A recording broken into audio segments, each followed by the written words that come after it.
منظر دیکھیے، امام الانبیاء صلی اللہ علیہ وسلم تشریف فرما ہے، آپ مکمل ہو گیا ہے، امام الانبیاء صلی اللہ علیہ وسلم تشریف فرما ہے،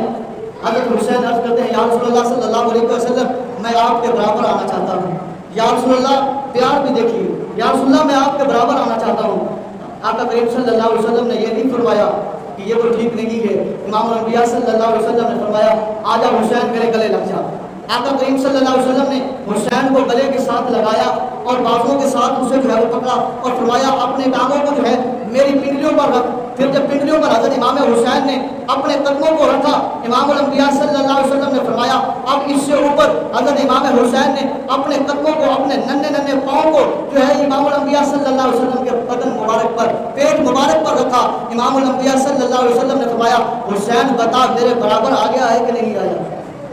میرے برابر آ گیا ہے کہ نہیں آیا۔ امام الانبیاء صلی اللہ علیہ وسلم سے پیار کرنے والوں منظر دیکھو کتنا پیارا ہے۔ آقا کریم صلی اللہ علیہ وآلہ وسلم نے اٹھایا اور اب چہرہ انور آقا کریم صلی اللہ علیہ وسلم کا بھی سامنے ہے، حسین کا بھی سامنے ہے۔ اللہ اکبر، یہ بھی منظر اس قدر حسین ہوگا، اس قدر حسین ہوگا، کائنات کے سارے منظر اکٹھے کر لیے جائیں پر اس منظر سے بڑھ نہیں سکتے، سارے اس منظر سے کمتر ہی رہیں گے۔ امام الانبیاء صلی اللہ علیہ وسلم نے اپنے چہرے انور مبارک کے سامنے حضرت حسین کا چہرہ کیا اور اپنی زبان مبارک کو حضرت حسین کی زبان کے ساتھ مس کیا۔ حضرت حسین نے اپنے منہ کو حضرت حضور صلی اللہ علیہ وسلم کی زبان اقدس مبارکہ کے ساتھ مس کیا اور امام الانبیاء صلی اللہ علیہ وسلم کی زبان اقدس مبارکہ کو حضرت حسین رضی اللہ تعالی عنہ چوس رہے ہیں۔ روایات میں آتا ہے گویا ایسا چوس رہے ہیں، ایسا چوس رہے ہیں جیسے کوئی کھجور کا شیرہ کھجور سے چوستا ہے۔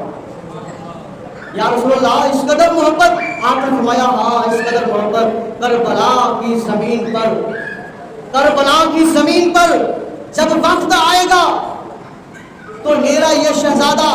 اپنا علی اکبر بھی قربان کر دے گا، اپنا علی اصغر بھی قربان کر لے گا، اپنا بھائی قاسم بھی قربان کر لے گا، اپنا بھائی عباس بن علی وہ بھی قربان کر لے گا، اپنا بھائی ابوبکر بن علی وہ بھی قربان کروا لے گا، اپنا بھائی عثمان بن علی، عمر بن علی، عبداللہ بن علی یہ قربان کروا لے گا، اپنے شہزادے قربان کروا لے گا، اپنے بھتیجے قربان کروا لے گا، اپنا سب کچھ قربان کرنے کے باوجود اس کے جو ہے پائے استقلال جو ہے نہیں ڈھلیں گے، اس کے اوپر جو ہے لذت داری نہیں ہوگی، بلکہ یہ میری زبان کی چاشنی کی وجہ سے، میری اس زبان کی طاقت کی وجہ سے کل کربلا کی زمین پر اللہ تبارک و تعالیٰ نے جو میرے اس شہزادے سے امتحان لینا ہے، دین کا جو کام لینا ہے، اس لیے جو جھنڈا دین کا بلند کرنا ہے وہ جھکے گا نہیں، وہ ڈگمگائے گا نہیں، بلکہ اپنی جگہ پر جاہ و جلال کے ساتھ جو ہے وہ روب و دبدبے کے ساتھ کھڑا رہے گا۔ اور قیامت تک یہی کہنے والے کہیں گے پھر خودی نے پوچھا ہے بتا کیا حسین ہے،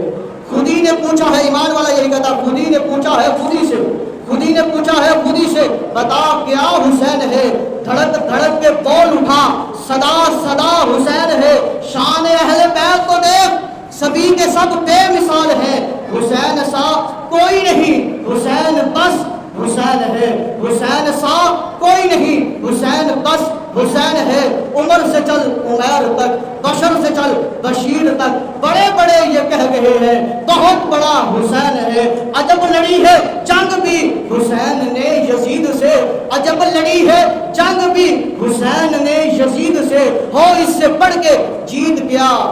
یزید تھا حسین ہے، اور اس سے بڑھ کے جیت گیا